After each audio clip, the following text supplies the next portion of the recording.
அனைவருக்கும் வணக்கம் நண்பர்களே. நாம் இன்னைக்கு இந்த வீடியோ பதிவில் என்ன தெரிஞ்சுக்க போகிறோம் அப்படின்னா, சேலம் மாவட்டத்தில் நங்கவள்ளியில் அமைந்துள்ள லட்சுமி நரசிம்மர் கோவிலில் கும்பாபிஷேக விழா நாளை சிறப்பாக கொண்டாடப்பட உள்ளதுங்க. அந்த கோவிலை பற்றிய முழுமையான தகவல்களை இந்த வீடியோ பதிவின் மூலமாக தெரிஞ்சுக்க போகிறோம். ஸோ இந்த வீடியோ பதிவை நீங்கள் ஸ்கிப் பண்ணாமல் லைக் பண்ணிட்டு பாருங்கள். மேலும் இந்த வீடியோ பதிவை நீங்கள் லைக் பண்ணுங்கள், ஷேர் பண்ணுங்கள், கமெண்ட் பண்ணுங்கள், சப்ஸ்கிரைப் பண்ணுங்கள். கூட இருக்க பெல் பட்டனை மறக்காமல் கிளிக் பண்ணுங்கள். அப்போ தான் நாங்கள் போடுற ஒவ்வொரு பதிவும் நோட்டிஃபிகேஷன் மூலமாக உடனுக்குடன் உங்களை வந்து சென்றடையுங்க. இப்போ வாங்க வீடியோக்குள்ளே போகலாம்.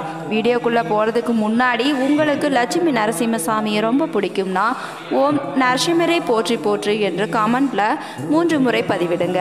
நங்கவள்ளியில் 900 ஆண்டு பழமையான லட்சுமி நரசிம்மர் சோமேஸ்வரர் கோவில் இருக்குதுங்க. இந்த கோவில் கும்பாபிஷேக விழா கடந்த 20ஆம் தேதி திருப்பள்ளி எழுச்சி, கணபதி பூஜை, சிறப்பு யாக வேள்வி, பசங்கன்று வழிபாடு, சுமங்கலி, கன்னியா வழிபாடு, சுதர்சன சிறப்பு யாக வேள்வி ஆகியவற்றுடன் தொடங்கியதுங்க. விழாவையொட்டி நேற்று காலை காவிரி ஆற்றில் இருந்து புனித நீர் ஊர்வலமும் நடந்ததுங்க. இந்த ஊர்வலம் அங்குள்ள மாரியம்மன் கோவிலில் இருந்து தேர்வீதி வழியாக யானை, குதிரை, பசுமுன் செல்ல கோவிலை வந்து அடைந்ததுங்க. இதில் ஏராளமான பக்தர்கள் கலந்து கொண்டாங்க. வெகு சிறப்பாக கும்பாபிஷேகமும் நடைபெற உள்ளதுங்க. இதனை முன்னிட்டு அந்த கோவிலை விழாக்கோலம் பூண்டுள்ளதுங்க. கோவில் தீர்த்தக்குட ஊர்வலத்தின் போது ஒருவர் லட்சுமி நரசிம்மர் போன்று வேடம் அணிந்து வந்த காட்சி பக்தர்களிடையே பரவசம் அடைய செய்ததுங்க. இது பார்ப்பதற்கே கண்கொள்ளா காட்சியாகவும் இருந்ததுங்க. அந்த வீடியோ பதிவானது இந்த பதிவில் நாங்கள் வெளியிட்டிருக்கோங்க. சேலம் மாவட்டம் நங்கவள்ளி என்னும் ஊரில் அமைந்துள்ள இக்கோவில் சுமார் 1000 வருடம் பழமையானது என்று சொல்லப்படுதுங்க. இங்குள்ள வைணவ தலங்களில் மிகவும் புகழ் பெற்றது நரசிம்மர் சுயம்புவாக இங்கு காட்சியளிக்கிறாருங்க. இங்கு சிவன் சிலைகளும் உண்டு. சைவ வைணவ ஒற்றுமைக்கு சிறந்த எடுத்துக்காட்டான ஒரு தலம் என்றே சொல்லலாங்க. 75 அடி ராஜகோபுரத்தோடு காட்சியளிக்கும் இக்கோவிலில் பல கடவுளர்களுக்கு தனித்தனியே கோவில்கள் அமைக்கப்பட்டும் இருக்குதுங்க. தீராத நோய்கள், தோல் சம்பந்தமான நோய்கள், கடன் பிரச்சனை, குழந்தை பாக்கியம் முதலான அனைத்து வேண்டுதல்களுக்கும் இங்கு வந்து வழிபட்டால் தீரும் என்று நம்பப்படுதுங்க. இக்கோவில் சோமேஸ்வரர் கோவில் என்றும் அழைக்கப்படுதுங்க. இங்கு சிவனும் பெருமாளும் ஒரு சேர இருப்பதால இப்பெயர் வந்ததுங்க. இந்த கோவிலுடைய வரலாறு குறித்து பார்க்கலாங்க. கிபி 10ஆம் நூற்றாண்டில் நாயக்க சமுதாய மக்கள் அதிகமாக பசு மாடுகளை வளர்த்து வந்தாங்க. இவர்களில் தொட்டிய நங்கை என்ற பெண் ஒரு குடையுடன் மாடு மேய்க்க செல்கையில் கூடை கனத்ததுங்க. கூடையினுள் பார்க்க ஒரு சாலக்கிராம வடிவ கல்லினை கண்டாங்க. அக்கல் எப்படி வந்தது என்று தெரியாமல் அதனை தூக்கி எறிந்து விட்டாளுங்க. சற்று நேரத்தில் மறுபடியும் கூடை கணக்க அதில் திரும்பவும் அக்கல் இருந்ததை கண்டால் பயந்து போன அவள் மறுபடியும் அக்கல்லினை ஒரு குளத்தில் போட்டு சென்று விடுகின்றாருங்க. பிறகு ஊருக்கு திரும்பிய அவள் அன்றாட வேலைகளை செய்து கொண்டு இருக்க அவ்வூரில் ஒரு பெண்ணுக்கு சாமி வந்து தான் லட்சுமி என்றும் உன்னோடு கல்விடுவில் வந்தது நான் தான் என்றும் எனக்கு உங்கள் ஊரில் கோவில் அமைத்து வழிபட்டால் உங்களை என்றும் குறைவில்லாமல் காப்பேன் என்றும் கூறியதுங்க. அதன் பிறகு அக்கல்லினை ஒரு புற்றில் ஊர் மக்கள் கண்டு எடுத்தாங்க. கூரையினால் சிறிய அளவில் கோவில் அமைத்து வழிபட்டு வந்தாங்க. இக்கோவில் பிறகு விஜயநகர பேரரசின் கட்டுப்பாட்டில் வந்ததும் இக்கோவில் நல்ல வளர்ச்சி அடைந்து கோபுரங்கள் அமைக்கப்பட்டதுங்க. இங்கு லட்சுமி மற்றும் பெருமாள் சிலைகள் அமைக்கப்பட்டு லட்சுமி நரசிம்மர் என்று பெயர் வழங்கியதுங்க. வாழும் மக்களுக்கு இங்குள்ள கோவில் குலதெய்வமாக லட்சுமி நரசிம்ம பெருமாள் திகழ்றாருங்க. கருவறையில் உள்ள சிலைகளுக்கு அக்காலகட்டத்தில் பால் அபிஷேகம் செய்து கற்பூர தீபம் காட்டும் முன்னரே புற்றுமண் வந்து சிலைகளை மூடிவிடுமாம். இதனால் இங்குள்ள புற்றினை மறைத்து வைச்சிருக்காங்க.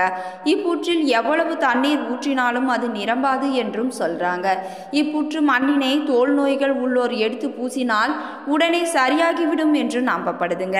கோவில்ல பௌர்ணமி பூஜை, ராகு பூஜை, தெலுங்கு வருட பிறப்பு, பங்குனி உத்திரம், கோகுலாஷ்டமி போன்ற நாட்கள்ல சிறப்பு பூஜைகள் நடைபெறுதுங்க. இப்பூஜைகள்ல ஆயிரக்கணக்கில் மக்கள் வந்து வழிபாடு செய்யறாங்க. கோவிலில் மூலவராக சோமேஸ்வரரும் தாயார் சுந்தரவள்ளி அம்மையாரும் இருக்கிறாங்க. புத்தாண்டு, தெலுங்கு புத்தாண்டு, கோகுலாஷ்டமி, தீபாவளி, வைகுண்ட ஏகாதசி நாட்களில் சிறப்பு அபிஷேகமும் நடக்குங்க. சனிக்கிழமை விசேஷ நாளாகும். அமாவாசை, பௌர்ணமி நாட்கள்லையும் ஏராளமான பக்தர்கள் வராங்க. ஆவணி சுவாதியில் சுவாமிக்கு திருக்கல்யாணம் நடக்குதுங்க. விஜயதசமி அன்று சுவாமி வீதி உலா நடத்தப்படும். பிரதோஷ நாட்களில் லட்சுமி நரசிம்மரை வணங்கினால் நன்மை உண்டாகுங்க. பங்குனி மாதத்தில் 19ஆம் நாள் பிரம்மோற்சவம் நடக்குங்க. இந்த கோவிலுடைய தல சிறப்பு என்னன்னு பார்த்தீங்கன்னா, சிவாலயத்தில் நரசிம்மர் சுயம்புவாக அமைந்துள்ளது இந்த கோவிலுடைய தனிச்சிறப்புங்க. இந்த கோவிலானது காலை 6 மணி முதல் 1 மணி வரையும், மாலை 4:30 மணி முதல் இரவு 8:30 மணி வரையும் திறந்திருக்குங்க. இத்தல விநாயகர் வன்னி விநாயகர் என்ற திருநாமத்துடன் அருள்பாலிக்கிறாருங்க. இக்கோவிலில் 75 அடி உயரத்தில் 5 நிலை ராஜகோபுரம் கம்பீரமாக எழுந்து நிற்குதுங்க. ராஜகோபுர வாயிலில் நுழைந்து சென்றால் இரு பக்கமும் பெரிய திருவடி, சிறிய திருவடிகளான கருடாழ்வார், அனுமன் சிலைகள் உள்ளனங்க. இதையடுத்து தெற்கு பக்கமாக அரச மரத்து விநாயகர் இருக்கிறாருங்க. இதன் பக்கத்தில் சோமேஸ்வரர் ஆலய வன்னி மரத்து விநாயகர், இதை தொடர்ந்து நாகர் சிலைகள் வரிசையாக காட்சி தருதுங்க. கோவிலை சுற்றி கஜலட்சுமி, விஸ்வக்சேனர் சன்னதியும், இதனருகில் ஆண்டாள் சன்னதியும் இருக்குதுங்க. பக்கத்தில் சவுந்தரவல்லி சமேத சோமேஸ்வரர் ஆலயம், இதையடுத்து நாகர் புற்றும் இருக்குதுங்க. வடக்கு பக்கமாக விஷ்ணு துர்க்கை சன்னதியும், வடமேற்கில் வாகனங்களின் மண்டபமும், வடக்கில் சொர்க்க வாசல், வடக்கு மற்றும் வடகிழக்கில் நவகிரக சன்னதியும் இருக்குதுங்க. கொடிமரம், பலிபீடம் இருக்குதுங்க. தெற்கில் அஷ்டலட்சுமி துளசி மடம் இருக்குதுங்க. உள்ளே சென்றால் கருடாழ்வார் சன்னதியும் இருக்குதுங்க. இதையொட்டி சபா மண்டபம் உள்ளது.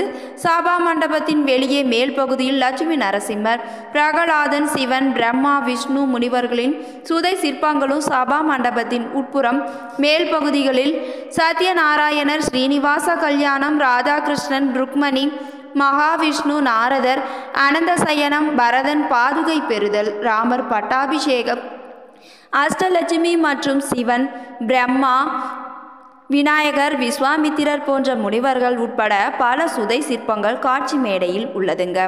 16 கால் நவராத்திரி கல் மண்டபமான இங்குள்ள கல் தூண்களில் தசாவதாரமும், நாகர், விநாயகர், கருடர், ஆஞ்சநேயர், சுப்பிரமணியர், சிவலிங்கம், ஆழ்வார்கள், ஆமைமான், சிங்கம், அன்னம், கிளி, குதிரை, வேடன், கண்ணப்பர் சிவலிங்கத்திற்கு கண்களை தருதல், காளிங்க பாம்பின் மீது கண்ணன் நடனம் ஆடுதல், அனுமன் மரத்திலும் கீழே சீதையும் பூமாதேவி தாங்குதல், கருடாழ்வார், சங்கு, சக்கரம், நாமம், துவார பாலகர்கள், கூனி உட்பட பல சிற்பங்கள் அழகாக செதுக்கப்பட்டிருக்குதுங்க. தீராத நோய்கள், திருமண தடை, அனைத்து வித பிரச்சனைகளும் தீர இறைவனிடம் வேண்டிக் கொள்றாங்க. தொழில், வேலைவாய்ப்பு, நிலம், வீடு, வாகனம் வாங்க போன்ற காரியங்கள் ஈடேற இங்கு ராம வாக்கு கேட்டு அதன்படி செய்தால் காரியங்கள் வெற்றி அடையுதுங்க என்று நம்பப்படுதுங்க. புதிய வாகனங்களை இங்கு பூஜை செய்து எடுத்து செல்வதும் வழக்கமாக இருக்குதுங்க. பிரார்த்தனை நிறைவேறியவர்கள் தங்கள் விரும்பிய பொருட்களை காணிக்கையாகவும் செலுத்துகிறாங்க. இந்த கோவில் ரெட்டியார், தேவாங்கர், வன்னியகுல சத்திரிய நாயக்கர் சமுதாய மக்களுக்கு குலதெய்வ கோவிலாகவும் விளங்குதுங்க. மூலஸ்தானத்தில் உள்ள மூலவர் சிலைக்கு அக்காலத்தில் பால் அபிஷேகம் செய்து கற்பூர தீபம் காட்டி அடுத்து தயிர் அபிஷேகம் செய்வதற்குள் 1 அடி உயரத்திற்கு சாமி சிலைகளை புற்றுமண் மூடியிருக்குமாங்க. புற்றுமண்ணை அகற்றிவிட்டு மீண்டும் அடுத்த அபிஷேகம் செய்வார்களாம். அதற்குள் சிலைகளை சுற்றி புற்றுமண் மூடிக்கொண்டே வருமாம். புற்றில் எவ்வளவு தண்ணீர் ஊற்றினாலும் புற்று நிரம்புவது கிடையாதுங்க. தற்போது மூலஸ்தானத்தில் சாமிக்கு பக்கத்தில் உள்ள பாம்பு புற்று தட்டு வைத்து மூடி வைக்கப்பட்டு இருக்குதுங்க. அமாவாசை, பௌர்ணமி காலங்களில் புற்றின் மேல் உள்ள தட்டு கீழே தள்ளப்பட்டு கிடக்குங்க. இந்த சமயங்களில் கோவிலுக்கு பாம்பு வந்து செல்கின்றது என்றும் நம்புகிறாங்க. இக்கோவிலில் பௌர்ணமி தோறும் சத்யநாராயண பூஜையும், செவ்வாய், வெள்ளி, ஞாயிறு நாட்களில் ராகு காலத்தில் துர்க்கை பூஜையும், செவ்வாய், வெள்ளி நாட்களில் மாலை நேரத்தில் அஷ்டலட்சுமி பூஜையும், கருடாழ்வார், ஆண்டாள், விஸ்வசேனர் மற்றும் அரசமரத்து விநாயகருக்கு அபிஷேக வழிபாடும், திருவிளக்கு பூஜையும், 1008 சங்கு பூஜையும், சகஸ்ரநாம அர்ச்சனையும் நடைபெறுதுங்க. மார்கழி மாதம் முழுவதும் அதிகாலை பூஜையும் நடைபெறுதுங்க. அனுமன் ஜெயந்தி, நரசிம்ம ஜெயந்தி நாட்களில் சிறப்பு பூஜையும் இங்கு நடைபெறுதுங்க. பங்குனியில் தேர் திருவிழாவும் உண்டுங்க. இப்போ நீங்கள் ஸ்க்ரீனில் பார்த்துட்ருக்கிறது கருங்காலியால் ஆன மாலையையும் கருங்காலியால் ஆன மோதிரத்தையும் தான் பார்த்துட்ருக்குறீங்க. இந்த கருங்காலியால் ஆன மாலையானது நம்ம உற்சாகம் ப்ராடக்ட்ஸில் வெள்ளியாலான கருங்காலி மாலையும் ஐம்பொன்னாலான கருங்காலி மாலையும் சேல்ஸ் பண்ணுறாங்க. மேலும் கருங்காலியாலான மோதிரமும் சேல்ஸ் பண்ணுறாங்க.